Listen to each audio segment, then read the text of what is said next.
Hello. तो कल हम लोग हाइड्रोजन में हाइड्राइड्स के बारे में पढ़ रहे थे, कंपाउंड ऑफ हाइड्रोजन में, और 3 टाइप का हाइड्राइड हम लोगों ने देखा था। एक आयनिक वाला और दूसरा हम लोगों को मेटालिक हाइड्राइड्स के बारे में पढ़ना है। तो सेकेंड टाइप है अपना मेटालिक हाइड्राइड, या इसको एक और नाम देते हैं इंटरस्टेशियल हाइड्राइड। ठीक है, तो ये 2 तरह के हाइड्राइड्स हैं। चीज़ों को देखते हैं। एक किस में होता है, ये जनरली फॉर्म्ड होता है, formed by D and F blocks, formed by D and F blocks के मेटल के कारण ये फॉर्म होता है। कौन सा? आपका मेटालिक हाइड्राइड। मेटल है, आपको पता भी होगा, सॉलिड स्टेट में पढ़ेंगे भी, लैटिस का फॉर्म करता है। और लैटिस क्या होता है? जैसे एक मेटल है,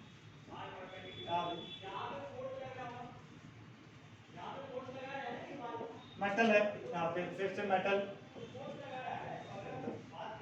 जो चीजें हैं आपके पास, ये लैटिस फॉर्म कर रहा है। ध्यान से देखिए, अब ये जो लैटिस बनाया है और इसमें जो स्पेस है, इस स्पेस को हम लोग बोलते हैं interstitial sites.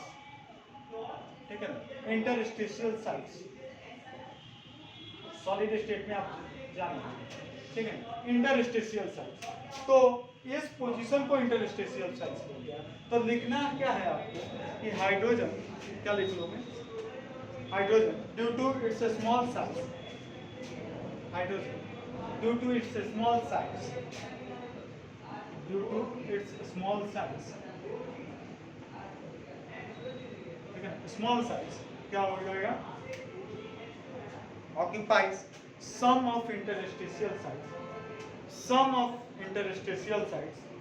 and therefore these are known as interstitial hydrides, and therefore it is known as interstitial hydrides. These hydrides, ये hydrides क्या होते हैं, are always non-stoichiometric. These hydrides are always non-stoichiometric. एक बार जल्दी से रिपीट कर दीजिएगा। क्या मैं बोला? Hydrogen due to its small size, it occupies to some, कौन सा पोजीशन पे, इंटरस्टेशियल साइड पे, और इंटरस्टेशियल पर साइड से therefore these are known as, कौन सा, इंटरस्टेशियल हाइड्राइड। अब ये हाइड्राइड क्या होते हैं, नॉन स्टोइकोमेट्रिक। अब नॉन स्टोइकोमेट्रिक क्यों होते हैं? That this hydrides are non stoichiometric, that is they have variable composition. D and F वाले हैं तो वेरिएबल कंपोजिशन शो कर सकते हैं, that is they will have variable composition, variable composition. इसका कंपोजिशन जो होता है वेरिएबल होता है। ठीक है ना, और इसी के कारण ये क्या होता है, नॉन स्टोइकोमेट्रिक होता है। जैसे आपको मैं बताऊं, टाइटेनियम हाइड्राइड जो होता है TiH, ये क्या होता है, इसका 1.5 से लेकर 1.8 तक होता है, यानी ये क्या है, वेरिएबल हो गया। ठीक है ना, और नॉन स्टोइकोमेट्रिक। इसी तरह से जिरकोनियम हाइड्राइड जो होता है वो भी आपका 1.3 से लेकर 1.75 तक होगा। तो ये कोई फिक्स नहीं है, इसीलिए क्या है आपका नॉन स्टोइकोमेट्रिक। ठीक है ना, इसको हम लोग नॉन स्टोइकोमेट्रिक, इन दोनों को हम लोग क्या बोल दिया, नॉन स्टोइकोमेट्रिक हाइड्राइड्स बोल दिया। और एक किसके द्वारा फॉर्म होता है, D and F block, D and F block. These hydrides देख लेना, एक लाइन लिख लेना, दीज हाइड्राइड्स एग्जिबिट्स, ये हाइड्राइड एग्जिबिट करता है, कौन सा एग्जिबिट करता है, exhibits property similar to metal, similar to metal, so they are also called metallic hydrides। ये मेटल की तरह प्रॉपर्टीज को शो करता है, इसीलिए इसको हम लोग क्या बोलते हैं, मेटालिक हाइड्राइड्स। और आगे हम लोग देखेंगे, लास्ट लाइन लिख लीजिए, among d block metal of group 7, 8 and 9, group 7, 8 and 9, among d block metal में कौन सा, ग्रुप 7 वाला, ग्रुप 8 और ग्रुप 9 वाला। ठीक है ना, group 7, group 8 and 9 do not form hydrides, ये हाइड्राइड्स नहीं फॉर्म करते हैं। दीज आर नॉन, इसको हम लोग क्या बोलते हैं, इसको भी एक पहले लिख लीजिएगा, ग्रुप 7, 8 और 9 आर नॉट फॉर्म्ड हाइड्राइड्स, और this is known as hydrides gaps, और इसको हम लोग हाइड्राइड गैप्स बोलते हैं। जैसे आपको पता होगा कौन कौन आयरन, कोबाल्ट और निकल ये सब नहीं शो करते हैं हाइड्राइड्स, और इसी को हम लोग बोलते हैं हाइड्राइड्स गैप्स, ठीक है ना। और लास्ट वाला जो टाइप है हाइड्राइड्स का वो कौन सा है? नॉन मेटालिक हाइड्राइड, तो उसको भी देख लेते हैं नॉन मेटालिक हाइड्राइड्स कौन से हैं। तो नॉन मेटल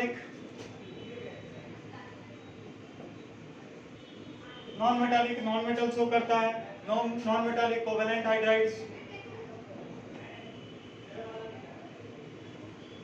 ठीक है।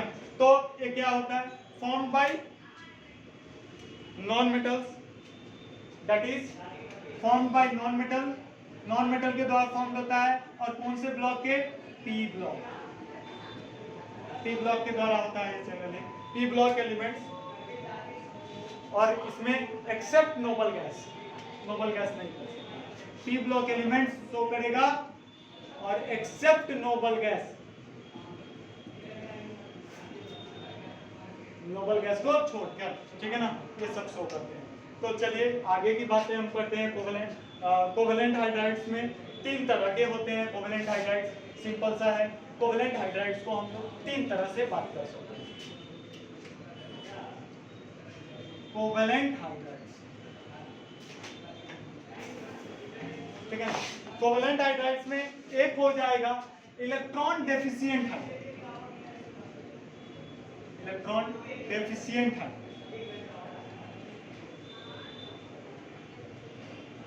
दूसरा जो होगा वो क्या होगा? इलेक्ट्रॉन प्रिसाइज हाइड्राइड, जो कि, और तीसरा कौन सा होगा? जिसमें क्या होगा? Electron rich hydride.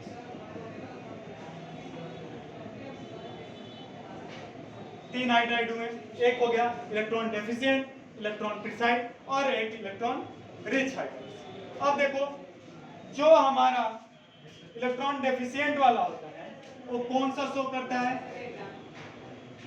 Form by 13th group. कौन सा ग्रुप शो करता है?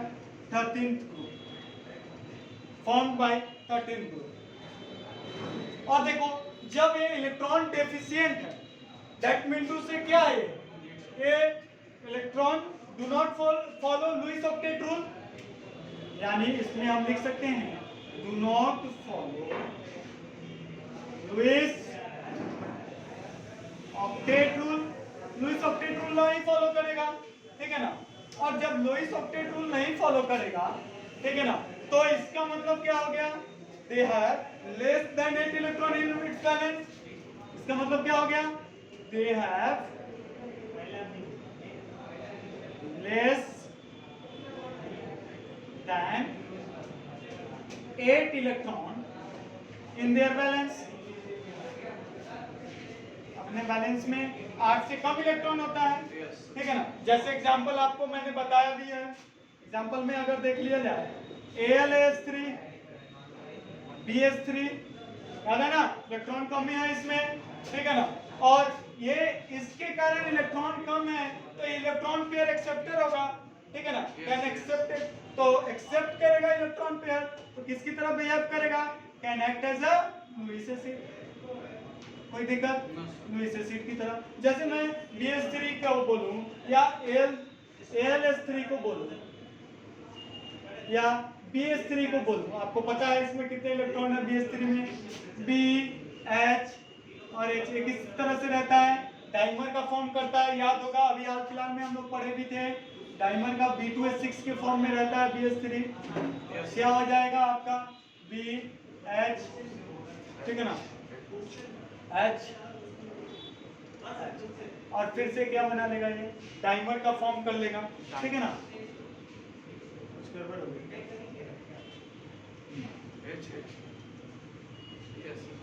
अब देखिए BS3 है, अब क्या होगा? यहाँ पे डाइमर का फॉर्म कर लेगा, याद है आपको, हमने पहले बताया भी था, ठीक है ना। और इस समय ब्रिज बॉन्ड, इसको हम लोग इस बॉन्ड को बोलते हैं, इस बॉन्ड को क्या बोलते हैं, ब्रिज बॉन्ड भी बोलते हैं, क्या बोलते हैं, ब्रिज बॉन्ड। और एक और नाम बोले थे, कितने सेंटर, 3 सेंटर है, 1 2 3, 3 सेंटर, 3 सेंटर। और कितने इलेक्ट्रॉन होंगे एक टाइम में, 2 ही इलेक्ट्रॉन, फ्लक्चुएटिंग होती है, मैंने आप लोगों को बताया था। तो हाँ, एक साइड इधर से तो इधर से, तो 3 सेंटर 2 इलेक्ट्रॉन बॉन्ड भी इसको बोला जाता है, 3 सेंटर 2 इलेक्ट्रॉन बॉन्ड भी बोला जाता है। और उसके बारे में एक और हम लोग नाम देते थे, बनाना बॉन्ड भी इसको बोलते हैं, ये बनाना बॉन्ड भी हम लोग इसको कहते हैं, ठीक है ना। आगे की बातें करें तो ये BH3 हो गया। और maximum number of atoms in a plane, ये दोनों प्लेन में नहीं रहता, एक वो अपर होगा कि नीचे होगा। तो maximum number of electron in a plane कितना, maximum number of atoms in a plane, plane में कितने मैक्सिमम नंबर ऑफ एटम होंगे, तो 6 होंगे। ये दोनों को एक आउट ठीक है, इलेक्ट्रॉन डेफिशिएंट वाला ना उसी की बात कर रहे हैं, तभी तो ये डायमर फॉर्म किया। BH3 इलेक्ट्रॉन डेफिशिएंट है, तभी तो डायमर बनाता है, हमने इस ब्लॉक में पी ब्लॉक में देखा था, ठीक है ना। चीजें क्लियर हो गई, नंबर मैक्सिमम नंबर ये वाला भी हो गया। अब आते हैं ऑक्साइड ऑफ हाइड्रोजन की बात, इसको हटा दिया जाए, नहीं सॉरी, अभी तो ऑक्साइड ऑफ हाइड्रोजन के बाद, ये तो हो गया इलेक्ट्रॉन डेफिशिएंट। अब इलेक्ट्रॉन प्रिसाइज हाइड्रोजन, तो उसमें क्या होगा, ये क्या करेगा, follow Lewis octet rule, follow Lewis octet rule follow करेगा, ठीक है ना। उसके बाद ये क्या होगा, एक इसमें होगा 14th ग्रुप वाले एसओ करते हैं, 14th ग्रुप वाले एलिमेंट एसओ करते हैं। फिर इसको हम लोग जैसे बोल सकते हैं, कार्बन वाले को बोलेंगे हाइड्रोकार्बन, इसका मीथेन कार्बन के साथ अगर बनाया तो ये क्या हो गया, मीथेन, आपको पता भी है इसका नाम। इसी तरह से SiH4 बनाएगा, SiH4 बनाएगा तो इसको क्या बोलेंगे, सिलेंस, सिलिकॉन्स वाले का, ठीक है ना। जर्मेनियम वाला बनाएगा तो जर्मेन्स, ठीक है ना, आपको पता भी रहना चाहिए, ग्रुप 14 वाला बना रहा है, ठीक है ना। तो ये हो गया। अब देखिए इसमें इलेक्ट्रॉन रिच हाइड्राइड्स क्या होगा, क्या होगा, contain extra electron pair, contain extra electron pair ज्यादा रहेगा इसके पास, और इलेक्ट्रॉन पेयर ज्यादा रहेगा तो कौन से 15 से लेकर 17 तक जितने भी ग्रुप हैं, 15 to 17 group element forms this type, groups form this type of hydrides, this type of hydride. 15 से लेकर 17 ग्रुप तक के एलिमेंट्स इस टाइप के हाइड्राइड शो करते हैं। जैसे एग्जांपल NH3, और देख लो इलेक्ट्रॉन बच गया, और फिर तो है साथ में PH3, ठीक है ना, ये भी हो गया। उसके बाद H2O ज्यादा हो गया, H2 हाँ, H2S, ठीक है ना। तो ये सब आपको पता होना चाहिए, HF, HCl, सिंपल सा चीजें आपको पता रहना चाहिए। तो ये सब चीजें हो गए। ड्यू टू प्रेजेंस ऑफ क्या, एक्स्ट्रा इलेक्ट्रॉन, ये किसकी तरह बिहेव करेगा, लुईस बेस की तरह। Due to presence of extra electron, due to presence of extra electron, ये किसकी तरह बिहेव करेगा, लुईस बेस की तरह, act as a Lewis base. कोई दिक्कत, आगे बढ़ा जाए, समझ में आ रहा है सर? यहाँ पे हाइड्राइड थोड़ी बना रहा है क्या, अच्छा मैंने वैसे लिखा, ऐसे लिखा है कि मतलब ऐसे हाइड्राइड, HCl में, HF में, H2S में हाइड्राइड थोड़ी बना रहा HF क्या है, हाइड्राइड थोड़ी बना। क्या, तो हाइड्राइड कैसे बनाते हैं, सर वो मतलब ज़्यादा इलेक्ट्रोनेगेटिव तो फ्लोरीन हुआ हाँ। या वो हाँ, मतलब मैंने ऐसे लिखा है कि ये सब भी एलिमेंट है। देखो यहाँ एग्जांपल लिखा है, मतलब मैंने ये बोला है, वो एग्जांपल नहीं, वो ऐसे है, क्लियर है, यस आगे बढ़ा जाए। यस।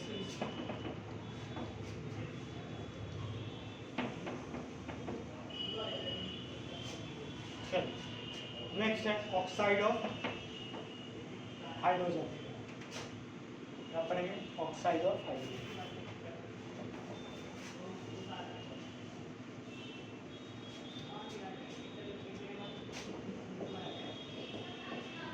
ऑक्साइड ऑफ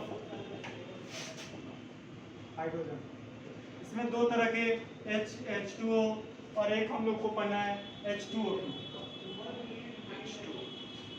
H2O पे। तो सबसे पहले वाटर H2O। सेकंड, वाटर में दो तरह की चीजें हमको पता होना चाहिए वाटर के बारे में, एक तो H2O और एक D2O। ठीक है, वाटर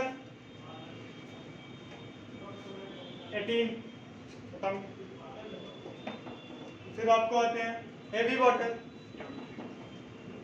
इसको हम लोग क्या बोलते हैं हेवी वाटर, इसको क्या बोलेंगे D2O। 20, कोई दिक्कत? इसका 273 केल्विन, 273 केल्विन और 274 केल्विन, इसका फ्रीजिंग पॉइंट 373 केल्विन है, तो आप जानते हो।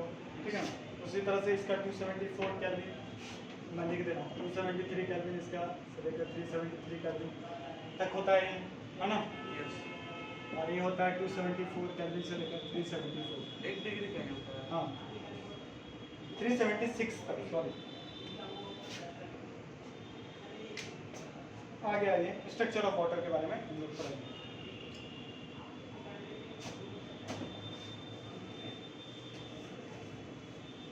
समझ में आ रहा है? तो अब हमारा है next topic structure of water.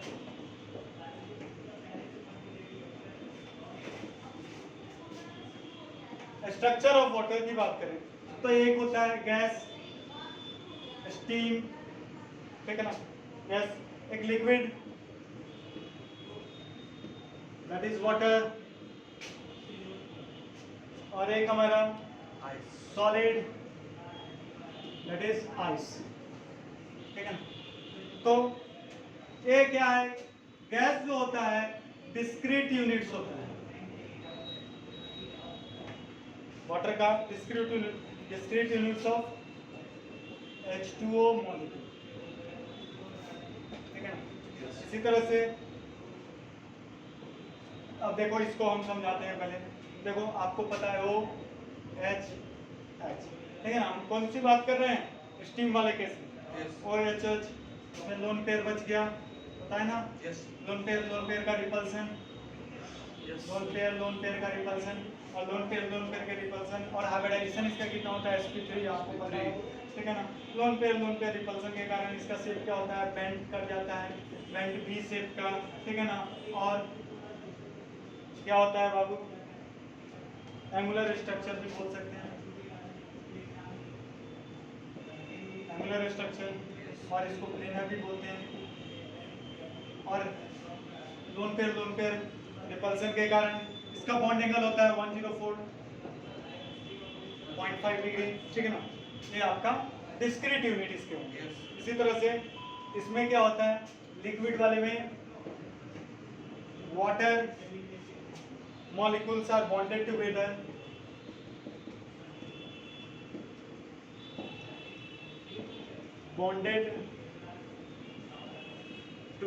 water molecules are bonded together, then और किसके साथ होता है, हाइड्रोजन बॉन्ड्स के। ठीक है ना, हाइड्रोजन बॉन्ड, जैसे आपको मैं बताऊं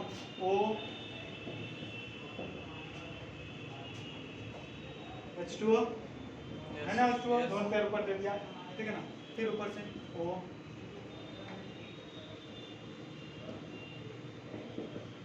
ठीक है ना। अब यहाँ पे ये वाला H और ये वाला O के साथ एक आपका हाइड्रोजन बॉन्ड हो गया। फिर नीचे भी आ सकता है, आपको चौक इसको बना भी सकते हो OH,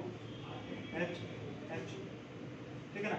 और ये वाला भी क्या आप ड्रॉ कर लोगे, किसका किसके साथ, इस वाले वो क्या, इस वाले इसके साथ हाइड्रोजन बॉन्ड हो गया। ठीक है ना, तो ये आपका हाइड्रोजन बॉन्डिंग क्लियर है ना, समझ में आ रहा है? और इसी तरह से आपका सॉलिड आइस की बात कर लें तो सॉलिड आइस में क्या हो जाएगा, ये आपका टेट्राहेड्रल होता है, और इसमें क्या होता है OH, यहाँ लोन पेयर, ऐसा लोन पेयर। ठीक है ना, अब इसमें देखना आइस वाले केस में थोड़ा सा अलग स्ट्रक्चर होता है, और आइस वाले का हम थोड़ा सा ध्यान से आपको बताते हैं। OH,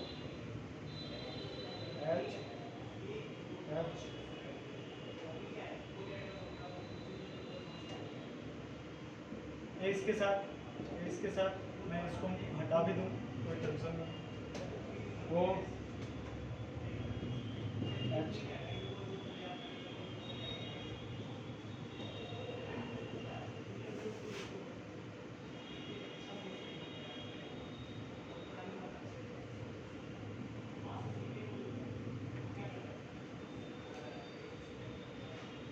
ठीक है ना। तो देख रहे हो ये क्या हो गया होगा, देखो एक वो सारे वो क्या मिल गए, डिस्क्रीट स्ट्रक्चर क्या बना लिए होंगे, एक केज की तरह बना लिया होगा। Concrete structure. हाँ, केज की तरह ये बन जाता है, आइस वाला नहीं, ठीक है ना। और यहाँ पे जो जगह स्पेस बचता है उसको हम लोग कहते हैं वॉइड स्पेस, ठीक है ना। जो स्पेस होता है उसको वॉइड बोलते हैं। और एक ऐसा स्ट्रक्चर होता है ओपन केज लाइक, सारा हाइड्रोजन कहीं ना कहीं दूसरे ऑक्सीजन से जुड़ा ही होता है। Open cage linkage open cage linkage होता है। और देखो ओपन केज लिंकेज होने के कारण डेंसिटी ऑफ आइस इज एक बोले लिख लो open cage linkage, open cage like structure लिखो, लिंकेज नहीं, open cage like structure, open cage like structure होता है। उसी कारण से डेंसिटी ऑफ आइस, उसी कारण से क्या होता है आपका density of ice is less than water, density of ice is less than water. और देखो ओपन केस वाइड स्पेस है थोड़ी, इसी कारण से वो क्या हो गया, डेंसिटी उसका कम हो गया, that is ice floats on water, that is ice solid form of ice जो होता है उसका डेंसिटी लिक्विड फॉर्म से कम होता है। वही कारण है ना, आइस क्या हो जाता है आपको, ice floats on water. Reason clear है, open case like structure, wide space इसमें हो गया। तो अगर मैं बोलूं, क्या बोल सकता हूं आपको ये चीजें कि जैसे वाटर मॉलिक्यूल्स, एक लिख लो water molecules in ice form में कितने बॉन्ड होते हैं, forms 4 hydrogen bonds, 4 hydrogen bonds होते हैं आइस फॉर्म।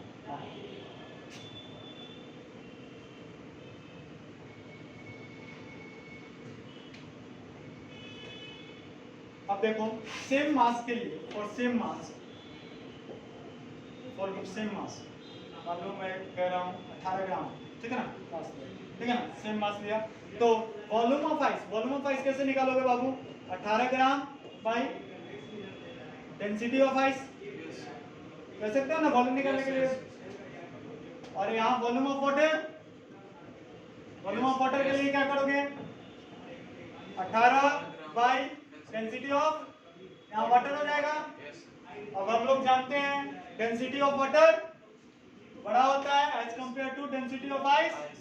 तो आपको क्या पता चल गया, फॉर सेम मास तो वॉल्यूम ऑफ आइस ज्यादा होगा as compare to volume of water density. Clear है ना, चीजें समझ में आ रही है। इसके आइस यानी सॉलिड फॉर्म वाला और ये यानी लिक्विड फॉर्म वाला, कोई दिक्कत तो नहीं है ना, चीजें समझ में आया। तो सॉलिड आइस का ये कहानी है, तो ये आप ध्यान रखिएगा, ये आप याद रखिएगा, इंपॉर्टेंट है, ठीक है ना। सॉलिड आइस अब क्या होता है, इसको हम हटा दें। Yes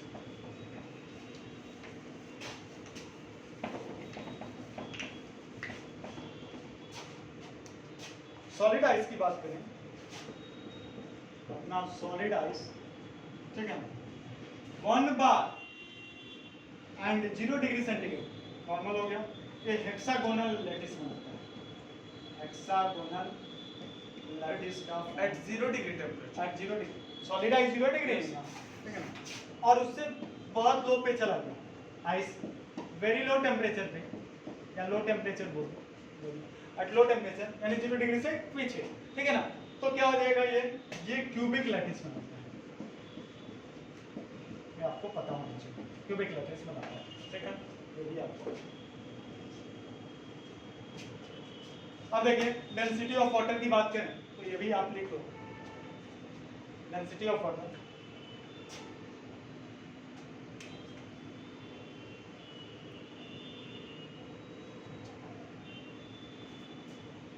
the density of water लिखिए,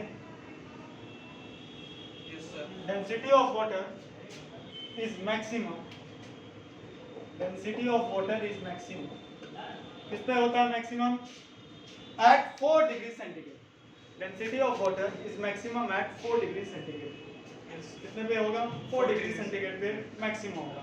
एंड डिक्रीजेस, और 4 डिग्री सेंटीग्रेड पे कितना होता है ये भी देख लो, 1 ग्राम पर मिलीलीटर, ठीक है ना, 1 ग्राम पर मिलीलीटर। एंड डिक्रीजेस अबव और बिलो 4 डिग्री सेंटीग्रेड, अबव और बिलो 4 डिग्री, 4 डिग्री के अबव और बिलो क्या होता है आपका? कम होता है। क्लियर है? अबव और बिलो में भी कम होता है। तो बिलो 4 डिग्री सेंटीग्रेड की बात कर लूं, ठीक है ना, अगर मैं बोलूं बिलो 4 डिग्री सेंटीग्रेड, ठीक है ना, बिलो 4 डिग्री सेंटीग्रेड अगर मैं बात करूं, जैसे मान लीजिए 0 डिग्री सेंटीग्रेड से 3 डिग्री सेंटीग्रेड मान लो बना 4 डिग्री हो गया, तो इस केस में क्या होता है? Density is equal to mass by volume, ठीक है ना। तो यहाँ पे आपको पता ही है वॉल्यूम ऑफ आइस ज्यादा बड़ा, volume of ice volume of water से ज्यादा, ठीक है ना। अब देखो उस केस में क्या होगा, ये हाइड्रोजन बॉन्ड बनाया होगा ना बाबू, अभी बताया था आइस का पहले स्ट्रक्चर जो होगा वो पहले 0 डिग्री के बाद हम बात कर रहे हैं, हाइड्रोजन के बॉन्ड के थ्रू होगा, कोई दिक्कत नहीं ना, हाइड्रोजन बॉन्ड के थ्रू जुड़ा हुआ होगा, ये सब हाइड्रोजन बॉन्ड के तरह आइस के स्ट्रक्चर में अभी आपको मैं बताया भी था, ठीक है ना, हाइड्रोजन बॉन्ड के थ्रू जुड़ा होगा, ठीक है ना। तो ये जो जुड़ा होगा इसको अब क्या होगा, अब वॉल्यूम, अब इसको वॉल्यूम बढ़ जाता है, वॉल्यूम ठीक पता है, गलत है मेरे? हाँ ठीक तो सही है, ठीक है। अब क्या होगा, अब देखो जब इसको बढ़ना है, वाटर में जाना है, तो due to break of hydrogen bond, जब टेम्परेचर बढ़ाएंगे तो क्या होगा, हाइड्रोजन बॉन्ड क्या होगा, ब्रेक होगा। तो ये पॉइंट आप लिख लो, due to breaking of hydrogen bond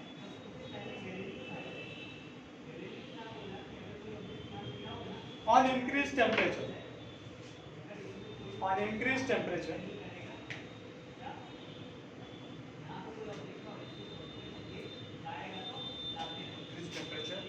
and increasing temperature above 0 degree centigrade, below बता रहे थे ना, अब वो तो हो गया ड्यू टू ब्रेकिंग वाला।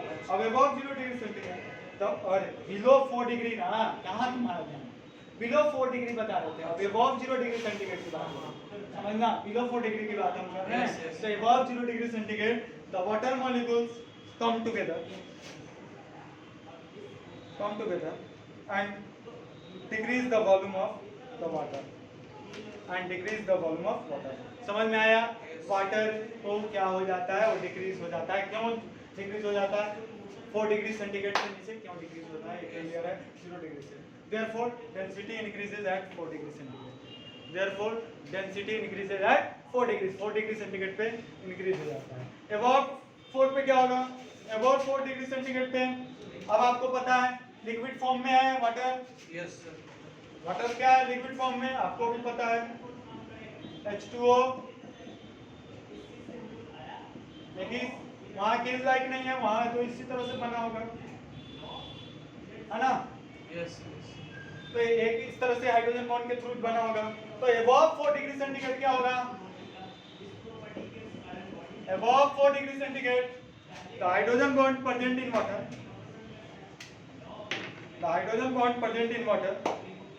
start breaking and water molecules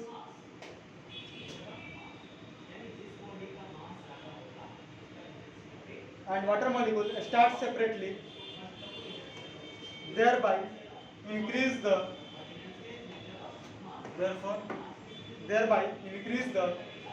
volume, results in decrease in density, तो ये आपको ध्यान यही रखना है कि कहाँ पे 4 डिग्री सेंटीग्रेड पे सबसे मैक्सिमम होता है 1 ग्राम पर मिलीलीटर। बस आज के लिए इतना ही, थैंक यू।